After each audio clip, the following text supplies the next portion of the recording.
Hello everyone, कैसे हैं आप सब। स्वागत है आपका मेरे YouTube channel let's find bio में। आज हम पढ़ने वाले हैं लाइसोसोम के बारे में, जो कि एक सेल ऑर्गेनल है।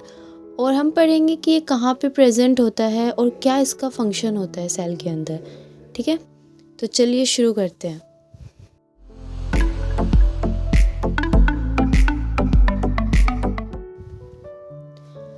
आप देख रहे होंगे ये डायग्राम, ये सेल का डायग्राम है, एनिमल सेल। और ये गोल्जी के पास प्रेजेंट है यहाँ पे एक छोटा सा वैक्यूल्स टाइप में, जिसको हम बोलते हैं लाइसोसोम। ठीक है, ये साइटोप्लाज्म में प्रेजेंट होते हैं, बहुत सारे प्रेजेंट होते हैं। Lysosome are single membrane bound organelle present in animal cell. अब जो लाइसोसोम होते हैं वो सिंगल मेम्ब्रेन स्ट्रक्चर होती है और एनिमल सेल्स में प्रेजेंट होते हैं। ठीक है, स्फेरिकल सैक लाइक स्ट्रक्चर, इसकी जो शेप होती है वो स्फेरिकल शेप में होते हैं। Lysosome originate by budding off from the membrane of the trans Golgi network. अब ये ओरिजिनेट कहाँ से होते हैं, आप देख सकते हो ये गोल्जी अपैरेटस है। ठीक है, और ये छोटे छोटे वैक्यूल्स में टूटती रहती है, तो वही वैक्यूल्स आगे जाके लाइसोसोम बन जाते हैं। ठीक है, तो जो लाइसोसोम का जो ओरिजिनेट होता है वो ट्रांस गोल्जी नेटवर्क से होता है। ये कई बार एग्जाम में पूछ भी लेते हैं। ठीक है, याद रखना। Lysosomes filled with hydrolytic enzymes that digest macromolecules।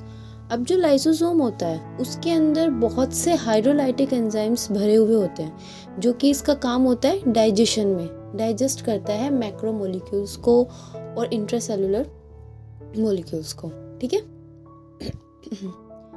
Lysosomes contain about 14 different types of hydrolytic enzymes including protease, nuclease, glycosidase, lipase, phospholipase and sulfatase, which are responsible for the control intracellular digestion of macromolecules। इसके अंदर 14 different मतलब कि 40 तरह के अलग अलग hydrolytic enzymes present होते हैं, जिनमें से कुछ ही हैं, सिर्फ यहाँ पे कुछ ही एग्जाम्पल दिए गए हैं, लेकिन इसमें बहुत सारे हाइड्रोलाइटिक एंजाइम्स भरे हुए होते हैं जो कि डाइजेशन में हेल्प करते हैं। ठीक है, These enzymes can break down many types of biomolecules such as proteins and fats। ये क्या करता है, ये ब्रेक डाउन में हेल्प करता है। कोई प्रोटीन है, फैट्स है, जिसका काम मतलब जिसका अभी कुछ काम नहीं है, ठीक है, वो अपना खुद से डाइजेस्ट कराना चाहती है, तो उन सब प्रोटीन्स, फैट्स, इन सब का डाइजेशन कर देता है लाइसोसोम। ठीक है, ये देख सकते हो, इसके अंदर बहुत से एंजाइम प्रेजेंट होते हैं। They are not found in plants, ये प्लांट्स में नहीं पाए जाते हैं। ठीक है, प्लांट्स में इसकी जगह पे वैक्यूल्स पाए जाते हैं। Lysosome are known as suicidal bags as they tend to destroy the cell membrane with its digestive enzyme causing lysis of the cell, also called autolysis.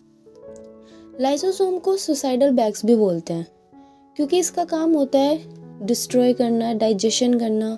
ठीक है, अब सुसाइडल बैग इसको इसलिए बोलते हैं, अब जैसे कोई सेल है, ठीक है, वो डैमेज हो गई है, वो पुरानी हो गया, ओल्ड हो गया। अब आपको पता ही होगा सेल जो होती है वो नई बनती रहती है और पुरानी सेल जो होती है वो डिस्ट्रॉय होती रहती है। तो जो सेल पुरानी हो गया, डैमेज हो गया, वो जीना नहीं चाहती है। ठीक है, तो उसमें क्या होता है, लाइसोसोम जो होता है वो फट जाता है। अब एक पूरी सेल है, उसके अंदर अगर एक लाइसोसोम फटेगा तो वो पूरी तो डिस्ट्रॉय नहीं कर पाएगा, लेकिन उसके अंदर बहुत सारे लाइसोसोम एक साथ फट जाते हैं, जिससे सभी एंजाइम्स बाहर आते हैं और वो सेल को जो होता है उसका डिस्ट्रॉय हो जाता है। ठीक है, इसलिए इसको सुसाइडल बैग भी बोला जाता है। Lysosomal enzymes are synthesised in the rough endoplasmic reticulum.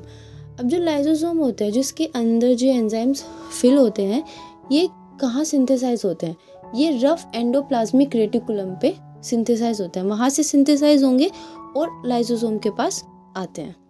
ठीक है, for optimal activity they need to be activated requires an acidic environment, and lysosome provide the acidity, maintain an interior pH of the about 4.5 to 5.0।